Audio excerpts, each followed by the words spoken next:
Hello and welcome to the tutorial video on the bid submission form task 2. So at this stage you've navigated around the school transport procurement system, you've downloaded all the operating boards, you've had a look at them to see what you want to do, what boards you want to tender for, you've looked at the tender document to understand the process, and you've completed task 1, the tender response document. So now you're moving on to task 2, the tender submission form. So we'll just go through each one of the tabs and we'll show you how to complete. So the first page is the instruction page, so please read carefully. It's split into 3 different sections. Some of the fields are mandatory and do need to be completed, and if they're not completed you will fail. So the first one being the route data. So you go in here, and for the purpose of this demo, we've a couple of panels there that we have applied for, so you can make sure that all that information is correct and that you're on those panels and if you want to go for those operating boards. So you must complete fleet profile section 1 before you can move on to 2, 3 and 4. So the fleet profile, so for the purpose of this we'll just nominate one vehicle, and we go in here, and the first drop down is the vehicle registration, is it pre or post 2013. So we'll do pre 2013. We'll put in the year of the vehicle, the county of the vehicle, and the registration number. So when you go in here to column K, that should be the registration of your vehicle. Then the next stage is you go in and you say whether it's a small, medium, large, or a taxi. For the purpose of this, we're going to say medium. And you can see up here medium is a 20 to 34 seater. So if I put in 40 seats here, it will tell me that this is the seating capacity is too high for medium vehicle. So I must make sure that I go in and I put the seating capacity and take note of the above. It must be what's specified on your PSV license. If you are successful with a contract, this will be checked, and if what the vehicles that you nominated here isn't what's on your PSV license or your SPSV license, the contract award will be withdrawn. So everything's okay there. So the validation has come up there for okay. So the next is it a wheelchair vehicle? So we'll say no for the purpose of this. Is your nominated vehicle Euro 6 compliant? So pre 2015 vehicles, they're not necessarily Euro 6 compliant. However, you could have had it converted to a Euro 6 engine, and if that's the case, then you click yes. And you see here, you must upload your certificate of conformity along with your VRC, which is your vehicle registration certificate. So you'll have to upload that later on in section 4. So we'll go down here, and is it your nominated vehicle low or zero emissions? So just for the purpose of this, we'll say it's low. So if you go down here and you can see, you'll have to say there whether it's a fully electric, a hybrid vehicle, whatever the case may be, why it's low emissions. If you click here that it's zero emissions, this drop down will change, and you'll have to say that it's fully electric. Sorry, I'm just going to delete that one, and we're going to say here that it's zero, and we go in here and we say it's fully electric. And you can see here then you must upload then your VRC, your vehicle registration cert. So you'll have to confirm that in section 4, but also when you're uploading other documents for the tender submission, you'll have to upload that to confirm that it is a fully electric vehicle. So the next thing you go into is the safety check frequency. So in our contracts, we say it's a minimum of 6 weeks that you must do your safety check. If you're not too sure what a safety check is, please go back to the tender documents. It will explain, it gives you a link to the RSA, which will show you what's involved in a safety check. So you must do a safety check 6 weeks or less. So if you click that, you confirm and you pass. However, if you're not willing to do your safety checks 6 weeks or less, if you click unconfirmed, you will fail, and you'll be disqualified from the tender process. So we're going to do ours for 6 weeks or less. So you can see there we have passed. For the purpose of this, I'll actually do 2 because I want to show you if you go with a post 2013, we'll go there 181, we'll do the registration.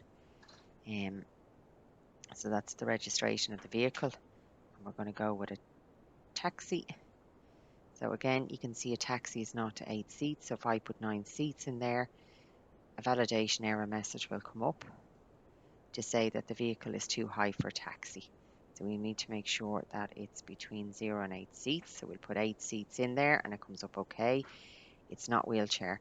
So this is greyed out because you can see here it says that the vehicle year 2016 or after is automatic qualification. So if you have a vehicle from 2016 onwards, you will get the additional marks for the Euro 6 engine. As I say above, if it's 2015 or older, you won't automatically get the marks. However, if you have changed the vehicle to make it Euro 6 compliant, you must upload the certificate of conformity and the VRC to verify that it is a Euro 6 engine, and you will get the additional marks. If you say here it's a low or it's a zero emissions vehicles, you must move to the next spot here and you have to say what type. So 0 would be fully electric. So, and again, you'll have to upload your VRC to confirm that that is the case, that it is a fully electric vehicle. If you upload the VRC and we see that it's not an electric vehicle as you stated, you will not get the additional marks. You won't fail, but you will not get the additional marks. So there's additional marks there for low emission vehicles, zero emission vehicles, or Euro 6 engine. If you don't have a Euro 6 engine, if it's 2015 or older, you just don't get the marks. So then the next one is the safety check. So for a taxi, it's 1 week or less. That would be in the contract, so we'd expect you to do that as a minimum. Again, I bring you back to the tender documents where you'll see all the information and links for the RSA if you're not too sure what a safety check is and what's involved in it. So for that there, you've passed. So you'll see there the form status of the bub there has changed to complete. For the purpose of this, say there, if I say unconfirmed, it'll say there failed, and it will also say up there failed. And when you go back to the instructions sheet, you can see you've failed on the pre-fleet profile. So you must do these safety checks for buses every 6 weeks and taxis every 1 week. So we have that section complete. You go back to the instructions there, you can see fleet profile complete. So now we can move on to stage 2. So stage 2 is, there's the list of operating boards that I have qualified onto the panel and I can tender for. So for the purpose of this one, I am going to click that one there. It's a minibus. I actually need a medium bus because that's what I've tendered for. So I have a vehicle on my fleet profile for a medium bus. So I go in here and I must nominate it. So if you remember on the page before, I went with a medium and a taxi. So if I click the taxi here, you'll see I'll have failed because the seating capacity, it must be a medium vehicle. So I'm going to change this to my medium vehicle, and you can see there that's gone. So that's great. It's 32 seats. If you go back to the beginning there, you can see that's the route, Cork City, medium, the school, the kilometres, a medium vehicle, and the minimum seats we require is 20, but we also need 1 wheelchair. So I come across here, I've given my medium 32 seats, but it's not wheelchair accessible. So you'll see there, wheelchair capacity must be 1 or lower. So for the purpose of this, I'm going to go back into this and I'm going to say here that I have 1 seat, 1 wheelchair. So when I go back in here,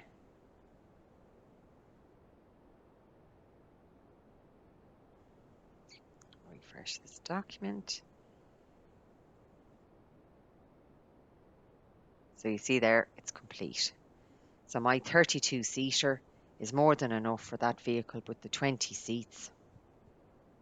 It's a medium bus and it has the wheelchair capacity, so that's changed there. Again, it's not that I can just change it to suit my requirements. I'm just doing that for the demonstration purposes, because you will have to provide documentation to confirm the seating capacity and the wheelchair accessibility.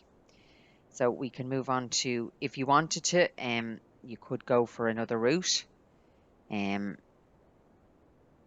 but I don't have a minibus, so when I go in here, the vehicles I've proposed, I'll fail straight away because I only have a taxi or a large.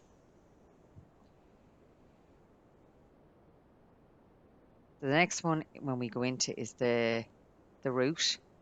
So everything is automatically populated in. It's the route that I have gone for here. The C177 has automatically come over here with the city, the kilometres.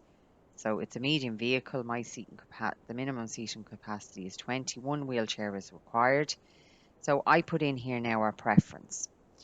So I could have went for 10 operating boards with the one vehicle, with this vehicle here.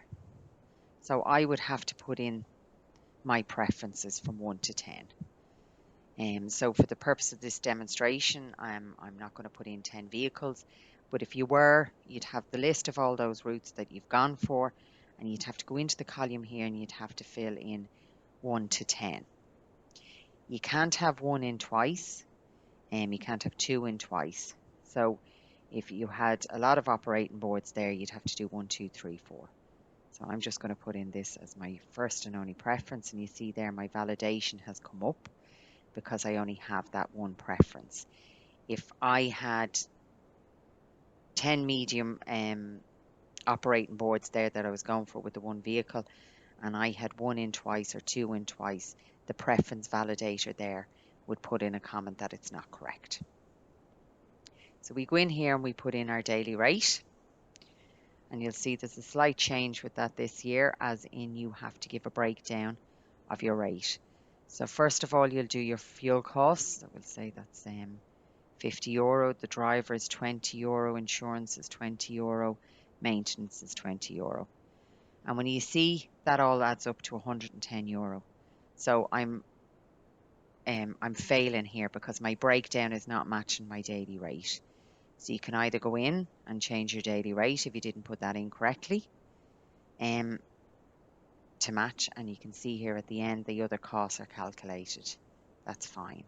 You could, if you wanted to, have your daily rate as 110.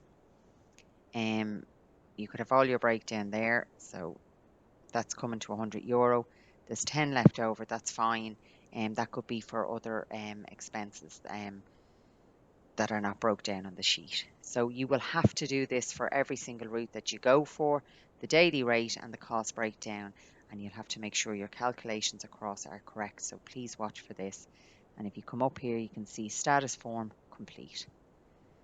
So then the last stage we're going to go for is the upload task, and this is just a confirmation. There is a separate video to show you how to upload all the separate tasks.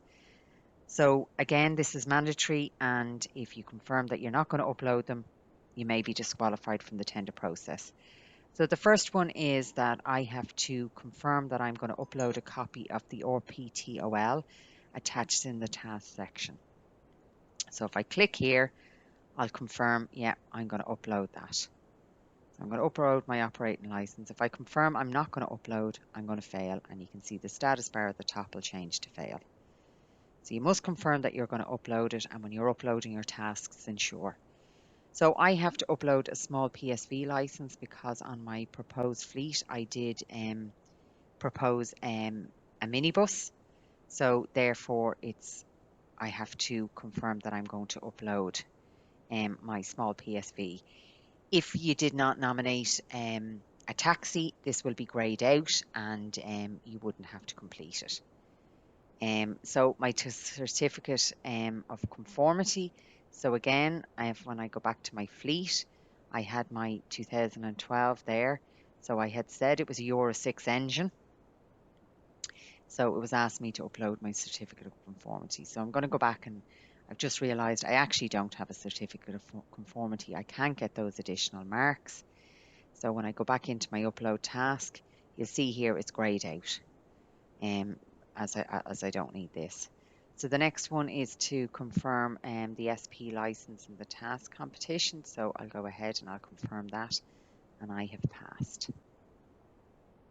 So there, all my information there. Again, if I took out that I didn't have a taxi, some of those rows there would come out and I wouldn't have to upload them. Or if I only had a taxi, then the other documentation that I don't need automatically get grayed out like this. So you'll see there it's coming up complete. So we're going to go back to instructions, and you can see here I've completed everything. Everything is correct and I'm good to go. If you've passed or not completed any of those documents, please go back into the tabs to see what you've missed. So you save that document, and there's a separate document to show you how to upload, as I say, the certificates and any tasks. But there also is a separate video for when you're submitting your tender response. It's the last stage. Thank you.